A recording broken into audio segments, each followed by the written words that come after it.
जंगल की गहराई में एक कहानी पुरानी है। जंगल का राजा जो सब पे भारी है, उसकी दहाड़ में छिपा संदेश है सारा। मैं भी बाघ है अनुभूति का नारा। मैं भी बाघ, मैं भी बाघ, हाँ मैं भी बाघ, मैं भी बाघ, मैं भी बाघ, हाँ मैं भी बाघ। अपनी शक्ति को पहचान, बचाएंगे हम ये पर्यावरण, ये वन। अपनी शक्ति को पहचान।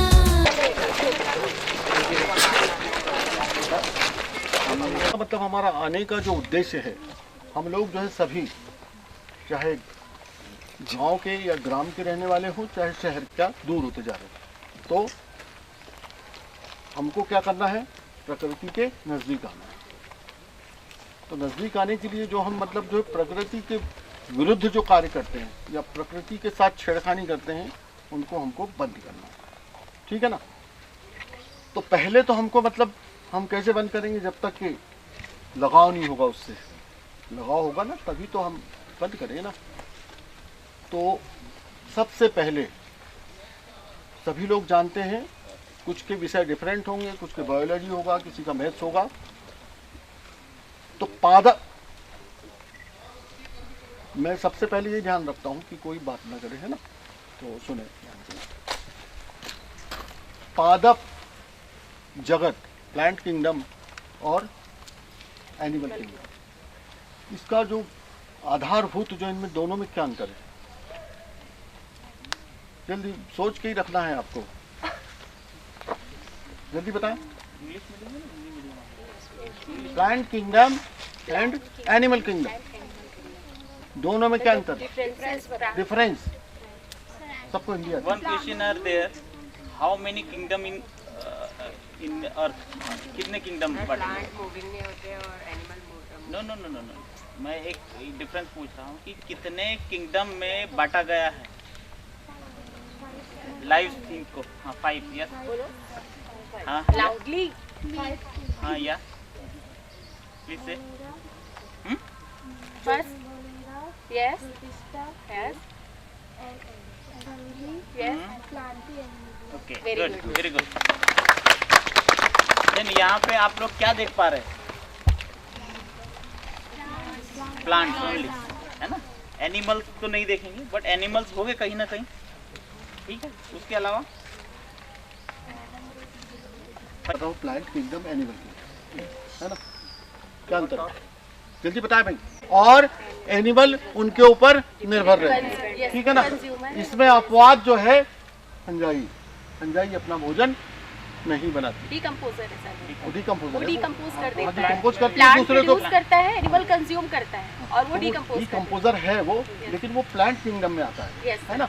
तो वो अपना भोजन नहीं बनाती, वो दूसरे के ऊपर निर्भर रहती है, क्या, फंजाई। और बाकी सारे के सारे एनिमल किस पे निर्भर रहते हैं। अब चलिए, क्या है कि ये जैसे इकोसिस्टम है, पर ये हम ज़्यादा डिटेल में हम नहीं बता पाएंगे, बता सकते हैं हम, लेकिन क्योंकि हमको मतलब यहाँ पर बहुत सारी चीज़ें बताना है। तो देखिए, इकोसिस्टम के बारे में कोई जानता है क्या, बात वो कैसे चलता है, सरल भाषा है। तो सबसे पहले तो निर्जीव आता है ना। निर्जीव ये कंपोनेंट है, इसके घटक, लेकिन हम निर्जीव की बात करेंगे, सजीव। तो निर्जीव में क्या क्या आता है बताइए। निर्जीव में क्या आएगा, मिट्टी आएगी ना, बहुत सारी, ये छोटे छोटे है, ये पेड़ है, ये जहाँ पर आए वहाँ पर आए, चलिए इनने क्या क्या लिया, पूरा निर्जीव है ना। प्रकाश लिया, ये लिया, और क्या किया उनने, फोटोसिंथेसिस किया, प्रकाश संश्लेषण किया, जानते हैं ना ये तो। तो इसमें क्या क्या जरूरत होती है प्रकाश संश्लेषण में,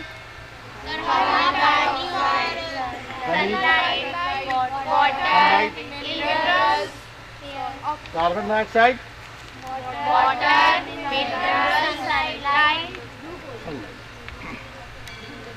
इससे फोटोसिंथेसिस होता है। और क्या, क्लोरोफिल है ना। क्लोरोफिल के बिना जितने हरे प्लांट्स है, एल्गी वगैरह, ये सब फोटोसिंथेसिस करते हैं, है ना। तो इसे भोजन बनाते हैं। अब ये इनने भोजन बनाया, ध्यान देंगे, इनने भोजन बनाया, किसने खाया, शाकाहारी। शाकाहारी कौन होते हैं, हम भी हैं शाकाहारी, है ना। ये अलग चीज़ है कि हम अपनी मर्जी से कुछ भी खाते हैं, जैसे हम लोग शाकाहारी है ना। उसके बाद में आगे प्रोड्यूसर, उत्पादक। ये उत्पादक इधर ध्यान देंगे, उधर छोड़ो। ये उत्पादक हुए, और जो इसको खाने वाले हुए, जो शाकाहारी हुए, वो क्या कहलाए? Consumer, primary consumer. फिर इसको खाने वाले सेकेंडरी, फिर उसको खाने वाले टर्सरी, और तो टर्सरी होते हैं ज़्यादा। हमारी सारी की सारी चीज़ें जितने भी हम आगे बताएंगे वो सारी की सारी पारिस्थितिकी तंत्र से जुड़ी हुई है, खाद्य श्रृंखला से जुड़ी हुई है, फूड चेन से जुड़ी हुई है, फूड वेब से जुड़ी हुई है। ये समझना सरल भाषा में बहुत ज़रूरी है। ये जब समझ जाएंगे आप लोग तो बिल्कुल निश्चित रूप से आपको यहाँ आने का जो है ना आपका वो सफल रहेंगे आप लोग, है ना, उद्देश्य में अपने। तो यहाँ ऊपर सबसे कौन है भाई? लेकिन उससे क्या होता क्या है? और फंगी लग जाता है। और तो लगती क्यों वो फंगी? वो फिर वो रहती कहाँ है, कहाँ से आती है भाई? देखिए ये फंगस वगैरह है ना, और बैक्टीरिया वगैरह जितने भी है डिकम्पोज जो करने वाले हैं, ये धरती के अंदर जब तापमान बढ़ जाता है तो वो अंदर चले जाते हैं, उसके स्पोर्स सब अंदर चले जाते हैं, है ना, और वो इनएक्टिव रहते हैं उस समय। और जैसे ही मतलब वहाँ मॉइस्चर आता है उसमें तो वो एक्टिव हो जाते हैं, एक्टिव हो गए। फिर उसके बाद में वो अपना काम करते हैं, डिकम्पोज करते हैं वो, है ना, अपघटन करते हैं उसका। मान लीजिए कि ये बैक्टीरिया, अब देखिए आप, बैक्टीरिया फंजाई ये अगर नहीं रहे तो क्या होगा? एक मिनट, मच्छर का एग्जाम्पल देता हूं मैं, क्योंकि मच्छर आपको बिल्कुल अच्छा लगेगा ना, है ना, क्योंकि मच्छर क्या करता है? डेंगू फैलाता है, मलेरिया फैलाता है। लेकिन उसके नहीं रहने से क्या होगा? मच्छर जो है करीब करीब 7 आर्किड की स्पीशीज का वो पॉलिनेशन करता है। उसके अलावा दूसरा कोई पॉलिनेशन नहीं कर सकता उसका। तो मैंने क्या है कि वो जैव विविधता यानी बायोडायवर्सिटी को मजबूत रखता है वो, है ना, मतलब वो भी कल्याणकारी काम करता है। ठीक है, बहुत सारे जैसे चूहे हैं ये सब ऐसा ही है ना, लेकिन फिर भी बहुत सारे कीट खाते हैं, वो कीटों को बैलेंस करते हैं, अलग चलता है। तो थल में भी मतलब जब फॉरेस्ट है वहाँ अलग चलेगा, खेत है वहाँ अलग चलेगा, बगीचे में अलग चलेगा, रेगिस्तान में अलग चलेगा, बर्फीले स्थानों पर अलग चलेगा, है ना। तो यहाँ फॉरेस्ट में तो टाइगर आ गया ऊपर, है ना, हमारे बाग बगीचों में क्या आएगा ऊपर? पक्षी आ गए, क्योंकि वो कीड़े वीड़े खा के वो, है ना, वो भी फिर पक्षी जो है ज़्यादातर कोई शिकार करता है। अच्छा एक बात सुन लीजिए आप कि वर्तमान में जो है, जो प्राकृतिक रूप से जो सबसे ऊपर है जिस भी खाद्य श्रृंखला में, है ना, लेकिन सबसे ऊपर कौन पहुंच गया? मानव। क्यों? वो सबका शिकार कर सकता है ना। तो ये, लेकिन ये सबसे बड़ी जो है छेड़छाड़ है प्रकृति के साथ, है ना। तो हम कहाँ थे? थली और जली। थली, अब यहाँ पर तो जहाँ पर मैंने अभी आपको बात के बारे में बताया कि वहाँ का पारिस्थितिकी तंत्र बहुत अच्छा होगा। अच्छा, जैव विविधता के बारे में जानते हैं क्या आप? बहुत सरल भाषा में बताऊंगा मैं आपको, वो आप स्कूल में मतलब जो पढ़ते रहे ना, लेकिन मैं बहुत सरल भाषा में। अभी ये पारिस्थितिकी तंत्र कुछ तो समझ में आया ना आपके, है ना। जैव विविधता क्या होती है या बायोडायवर्सिटी क्या होती है? पेड़ों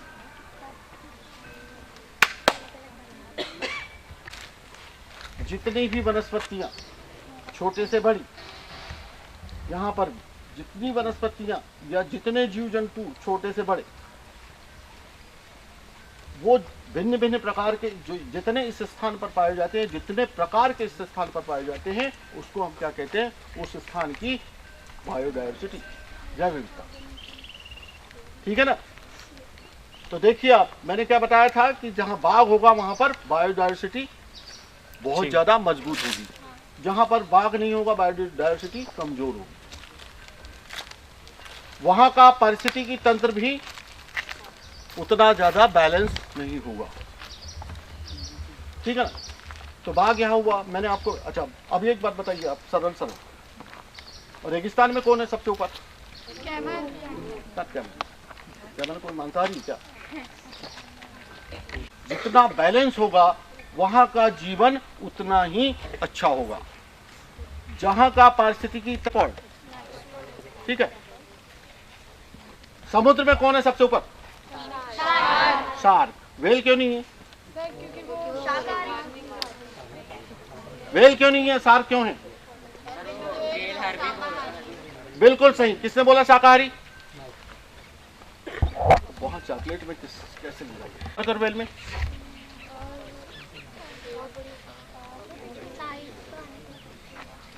क्या होता है? ये याद रखना है आपको, हैं? देखिए, जो व्हेल होती है वो मैमल्स है, वो अंडे नहीं देती, वो बच्चे देती है। शार्क जो है अंडे देती है।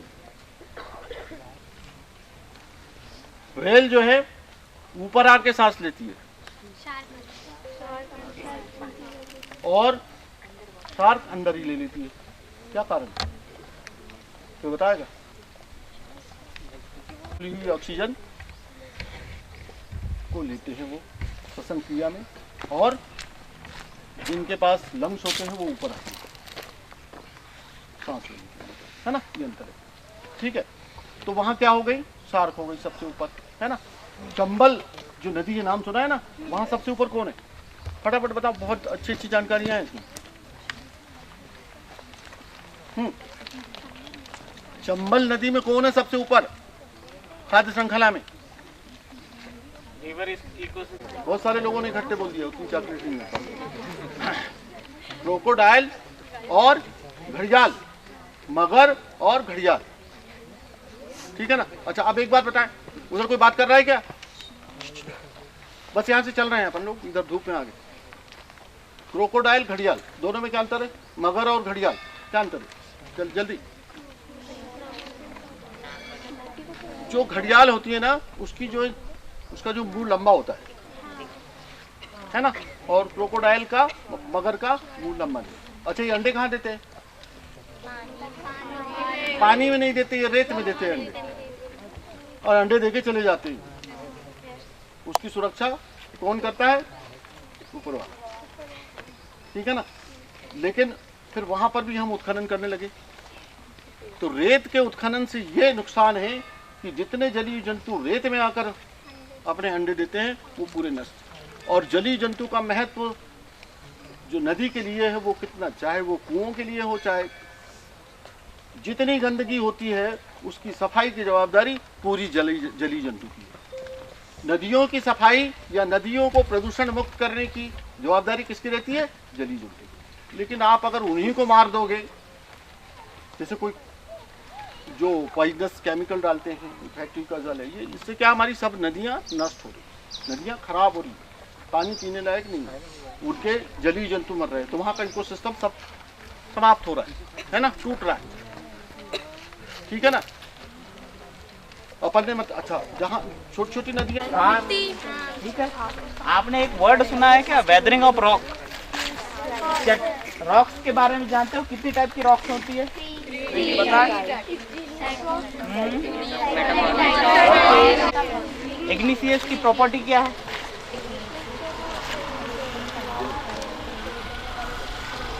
इग्निशियस कैसे बनती है? फॉर्मेशन कैसे होता है? वोल्केनस से, ठीक है। वोल्केनो कैसा रहता है? पानी जैसे रहता है, फिर वो धीरे धीरे ठंडा होकर सॉलिड होता है। पानी कैसा रहता है? पानी में कोई पार्टिकल्स होते हैं क्या? ठीक है। इस रॉक के अंदर पार्टिकल्स दिख रहा है कि नहीं दिख रहा है? तो ये इग्निशियस तो हो ही नहीं सकती, क्योंकि इग्निशियस में पार्टिकल्स नहीं होते, फाइन रहती है, उसमें किसी टाइप का ये जैसे खुरदुरा है ना, ऐसा नहीं, ठीक है। दूसरा मेटामॉर्फोसिस बोला। मेटामॉर्फोसिस क्या होती है? चलो आप लोग बताओ, मेटामॉर्फोसिस क्या होती है?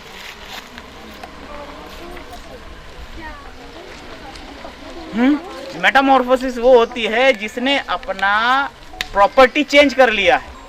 जैसे चूना, लाइमस्टोन। लाइमस्टोन कैसा रहता है? वाइट रहता है, लेकिन हाईली प्रेशर और टेम्परेचर की वजह से जब वो अपना स्ट्रक्चर चेंज करता है तो सॉलिड हो जाता है, और वो क्या बन जाता है? मार्बल। लिक्विड नहीं, मार्बल, ठीक है। क्या बनती है? तो चूने और संगमरमर के अंदर में फर्क समझ सकते हैं आप लोग? ठीक है, वो उसने क्या है, कोई भी रॉक जो होती है अपनी प्रॉपर्टी चेंज कर लेती है। और सेडिमेंट्री क्या होती है? सैंड। सैडी का मतलब क्या आता है? सैंड। मतलब छोटे छोटे पेबल्स, पत्थर, छोटे छोटे टुकड़े बनकर के उस हाईली कंप्रेशन और टेम्परेचर में वो चेंज हो जाते हैं। आप इसमें देखेंगे छोटे छोटे छोटे छोटे पार्टिकल्स किसी समय। अब यहाँ पे देखिए आप, ये पत्थर दिख रहा है आपको, ये वाला, ये क्या हो सकता है?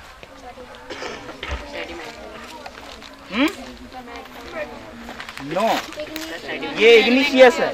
आप उसकी प्रॉपर्टी देखो और बाजू वाले पत्थर की प्रॉपर्टी देखो, दोनों में डिफरेंस दिख रहा है। मैंने पहले क्या बताया था, उसमें ग्रेनुअल्स नहीं होते, एकदम सॉलिड चिकना रहता है। इसका मतलब वो क्या है? और वो क्या है? सेडिमेंट्री। सेडिमेंट्री का फॉर्मेशन कैसे होता है? बहुत सारे इग्निशियस रॉक टूट टूट करके एक जगह जमते जाते हैं, लेयर बनाते जाते हैं। जैसे आपको यहाँ पे लेयर दिख रही है, ये बीच में दिख रही है, इसके ऊपर लेयर, जब इसको तोड़ेंगे तो एक लेयर निकलेगी, फिर तोड़ेंगे तो एक लेयर निकलेगी, इनमें भी दिख रही है। तो ये क्या होती है? सेडिमेंट्री। अब पता चला इग्निशियस, सेडिमेंट्री और तीनों रॉक अब लाइफ में भूल पाओगे? ठीक। एक वर्ड और सुने होगे, सॉइल एरोजन। यहाँ कहाँ हो रहा है एरोजन? नहीं हो रहा है। एरोजन क्या करता है? मिट्टी की कटाई करता है। ये सब क्या है? तो यहाँ एरोजन हो रहा है। एरोजन का देखो, ये एग्जांपल दिख रहा है आपको, ये जस्ट आया वाटर का फ्लो हुआ, वहां से मिट्टी कटी, रूट्स भी दिख रही है। ये इसको कहते हैं एरोजन। क्या कहते हैं? ठीक है, क्लियर है? अब तीसरा चीज, आपने सक्सेशन वर्ड सुना है? सक्सेशन 11 टीचर 12th के बचाएंगे मेरे ख्याल।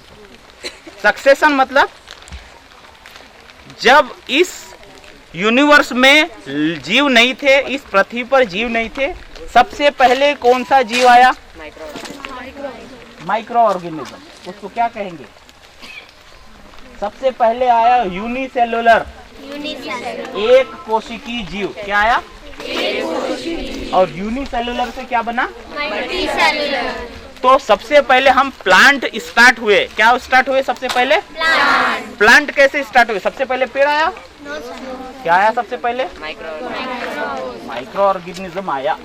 लेकिन सबसे पहले अप्रॉक्स एल्गाई, काई बोलते हैं ना, काई जैसे जीव आया। यहाँ काई दिख रही है आपको? दिख गई? गुड। वो काई नहीं है, नहीं, उसको काई नहीं बोलते। ठीक है, काई पानी के ऊपर रहती है, क्योंकि पहले यहाँ पे सॉलिड जगह नहीं थी। क्या था? पानी था। इसलिए सबसे पहले कौन सा प्लांट आया या कौन सा जीव आया? एल्गी आई। और जब जमीन सॉलिड हुई तो एल्गी ने अपना थोड़ा सा फीचर डेवलप किया और सेकेंडरी स्टेज पे क्या आई? फर्न, फंगी नहीं, फर्न, सॉरी मॉस। क्या है? Bryophytes, moss, moss, moss. अब मॉस की क्या प्रॉपर्टी है? जब मॉस को पानी मिलेगा तो वो जीवित रहेगी, क्योंकि मैंने क्या बताया, एनिमल्स कहाँ से निकले हैं या प्लांट्स कहाँ से निकले? पानी से। इसका मतलब उनको क्या चाहिए? पानी नहीं रहेगी तो पानी लाओ जरा, पानी की बोतल दो। 5 मिनट बाद वो ग्रीन हो जाएगी, क्योंकि इसको पानी चाहिए। और ये रॉक पे ही क्यों होती है? क्योंकि पहले सॉइल नहीं थी, सॉइल नहीं थी, इसलिए उन्होंने कहाँ पैदा होना चालू किया? यहाँ पे कुछ लोग खड़े थे, इनके रॉक के ऊपर में पूरी मॉसेस है। इसको मॉस बोलते हैं। क्या बोलते हैं? ये देखो, ये दिख रही है, ये सारी मॉस। क्योंकि ये मिट्टी पे नहीं होगी, तो प्राइमरी स्टेज में क्या हुआ? आपकी क्या निकली? नहीं, पानी में क्या था? एल्गी। एल्गी को थोड़ा सा, चूंकि उस समय मिट्टी नहीं थी, तो फिर क्या हुआ? चट्टाने थी, तो क्या हुआ? मॉस। और मॉस क्या करती है? टेम्परेचर, एयर, वाटर, ये तो रॉक को तोड़ती है, मॉस भी तोड़ने में मदद करती है। क्यों? क्योंकि इसकी रूटिंग होगी, रूट होगी तो थोड़ी सी सॉइल टूटेगी। उसके बाद क्या है? फर्न। अपन विद्या बोलते हैं ना, ये ऐसे मिट्टी में लगी रहती है ना, वो फर्न आई, इसका डेवलप रूप। तो वो क्या है, लूज मिट्टी में होती है, लेकिन उसको भी पानी बारिश में सबसे ज्यादा लगता है।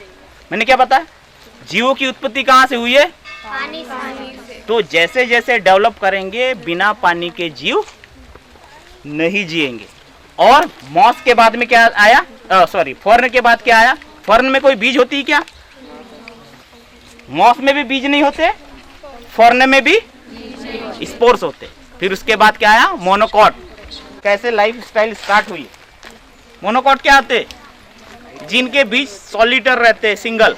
डाइकॉट क्या होते, जिनके बीज दो टुकड़े होते हैं, दाल, चने की दाल दो होते, हाँ जिम्नोस्पर्म वाले, वो वही वाले उससे आते हैं। एंडोफाइट के बाद में जिम्नोस्पर्म। तो ठीक है, मैं थोड़ा जल्दी और कर दे रहा हूँ ठीक है। तो फर्न के बाद में जैसे सर ने बताया जिम्नोस्पर्म हो गए, और फिर मोनोकॉट, एंजियोस्पर्म, मोनोकॉट, डाइकॉट, और आज की स्थिति में सबसे ज्यादा क्या है, डाइकॉट। क्या है, सारे ट्रीज आज के समय में मैक्सिमम क्या है, डाइकॉट। तो आप सक्सेशन यहाँ पे देख रहे हैं, क्या देख रहे हैं, सबसे पहले रॉक है, इसमें कुछ नहीं है, फिर रॉक वेदरिंग हुई, रॉक के ऊपर में क्या निकला, मॉस निकला, एल्गी भी देखा आपने स्टार्टिंग में, रॉक के ऊपर मॉस देखा। यहाँ अगर बारिश में आते तो यहाँ पे आपको क्या दिख जाते हैं, फॉर्न दिख जाती। अब मोनोकॉट डाइकॉट वाली कंडीशन, वो सॉरी एंजियोस्पर्म जिम्नोस्पर्म वाली कंडीशन नहीं यहाँ पे, तो हम किस पे आ गए हैं, फिर छोटे ग्रासेस के ऊपर। फिर क्या आ जाती है, ग्रास आई, ग्रास दिख रही है। ग्रास को भी कुछ जगह पे ज्यादा मिट्टी नहीं चाहिए, आप देख रहे हो यहाँ पे मिट्टी नहीं, फिर भी ग्रास आई है, ठीक है, क्योंकि ये इनिशियल स्टेज पे वेजिटेशन का अप्रूव हुआ है। तो फिर घास बढ़ी, क्लाइंबर्स आ गए, छोटी झाड़ियां आ गई, और इनने धीरे धीरे अपना डेवलप किया, और क्या आ गए, ट्री बन गए, प्लांट्स बन गए। ये पूरी प्रोसेस क्या है, पानी से ऊपर तक आने की पूरी प्रोसेस क्या कहलाई है, सक्सेशन। उसको हिंदी में कुछ बोलते हैं, सक्सेशन ही बोलते, सक्सेशन ही है ये, सक्सेशन ही है ना सर, सक्सेशन ही बोलते हैं, सक्सेशन ही बोलते हैं इसको। ये आप यहाँ पे देख रहे हैं प्रैक्टिकली, आप बुक में पढ़ना, लेकिन ये यहाँ पे हो रहा है। आपने देख लिया सक्सेशन क्या किस स्टेज पे आती है, बस। वैसे ही एनिमल्स में क्या हुआ, सबसे पहले जैसे एल्गी आई, तो सबसे पहले क्या आया, फिश जैसे कोई जीव आया, और फिश से क्या बना, अमीबा, असेक्सुअल रिप्रोडक्शन, एसेक्सुअल वाला है, लेकिन यूनिसेलुलर अमीबास वगैरह पानी के अंदर आया। बैक्टीरियास आई, बैक्टीरिया से फिर मल्टीसेलुलर हुआ, मल्टीसेलुलर में क्या आया, फिशेस का इनिशियल फिशेस स्टार्ट हुई, कैरियोट्स में कन्वर्ट हो, ठीक है। उसके बाद में क्या हुआ, आपने ये देखा होगा, एक ऐसा जीव है जो ये बताता है कि हाँ, एनिमल्स की उत्पत्ति भी, जो हम आज पैदा हुए हैं जीव, मनुष्य भी, चाहे 4 लेग्स वाले एनिमल्स भी है, उनकी उत्पत्ति कहाँ से हुई है, पानी से। कौन सा जीव है ऐसा, क्रोकोडाइल। क्रोकोडाइल तो नहीं है। कहाँ से स्टार्ट होता है उसका, अंडे कहाँ से होता है, पानी के अंदर। पानी के अंदर क्या, पहले वो मछली के जैसे छोटे छोटे बच्चे रहते हैं, ठीक है, फिर धीरे धीरे उसमें टांगे आती है, फिर क्या होता है, वो पानी के बाहर निकलता है। तो जीवों की उत्पत्ति कहाँ से हुई, पानी से हुई। ये क्लियर है, okay, thank you very much. Humus कितने लोगों ने देखा है, ह्यूमस क्या होता है बताइए। खाद, अच्छा, और जो सूट करके माइक्रो ऑर्गेनिज्म और जो एनिमल्स रहते हैं उनके वेस्ट जो रहते हैं वो सड़ जाते हैं, उसको ह्यूमस बोलते हैं। अच्छा, वो कहाँ पे मिलेंगे, जनरली सॉइल या जंगल में मिलेंगे। जंगल में मिलेंगे, कहीं पे भी मिलेंगे, ठीक है। ह्यूमस किसी ने देखा है, ह्यूमस की प्रॉपर्टी क्या होती है, उसके अंदर बुरबुरी होती है, ओके, पोरस, पोरस,